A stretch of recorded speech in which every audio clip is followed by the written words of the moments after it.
এভাবে কেন মারলো মা? মা, আমি তো যেমন ডিউটিতে যাই সেরকমই ডিউটিতে গেছিলাম, কিন্তু আমি তো জানতাম না যে আজই হবে আমার শেষ দিন। আমি তো আমার জুনিয়রদের সাথে একসাথে কত গল্প করতে করতে রাতের খাবার খেয়েছিলাম। জানো মা, অনলাইন থেকে অর্ডার করে আনিয়েছিলাম আমার প্রিয় খাবারটা, ওটাই আজ খেয়েছিলাম। তখনও যদি একটু বুঝতে পারতাম এটাই শেষ খাওয়া, এটাই শেষ গল্প। ডিউটির বাঁধনে আমি যখন ক্লান্ত হয়ে গেলাম মা, আমার চোখ দুটো ঘুমে বন্ধ হয়ে যাচ্ছিল।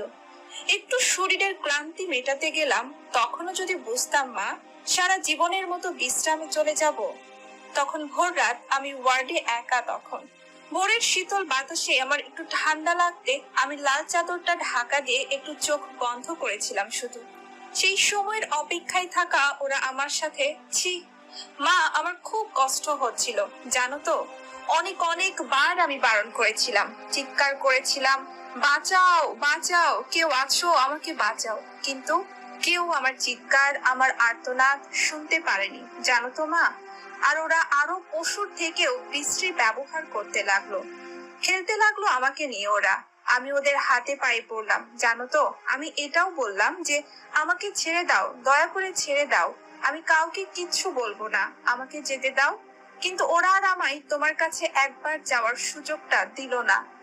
দিল না তোমার কোলে শেষবারের মতো মাথা রাখতে দিতে, দিল না শেষবার তোমার হাসি ভরা মুখটা দেখার সুযোগ, দিল না বাবার স্বপ্নে তার রাজকন্যার বড় ডাক্তার হওয়ার কাহিনীকে সত্য করতে।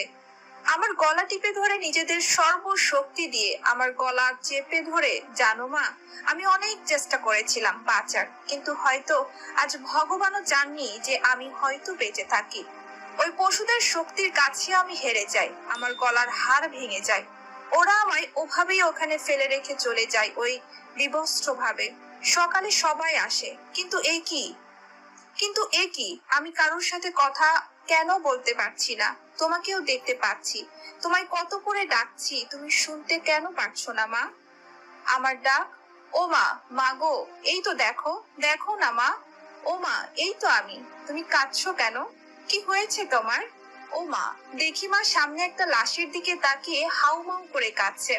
লাশটার মুখ দেখতে পেয়ে আমি শিউরে উঠি। এ কি, এটা যে আমারই নিথর দেহ।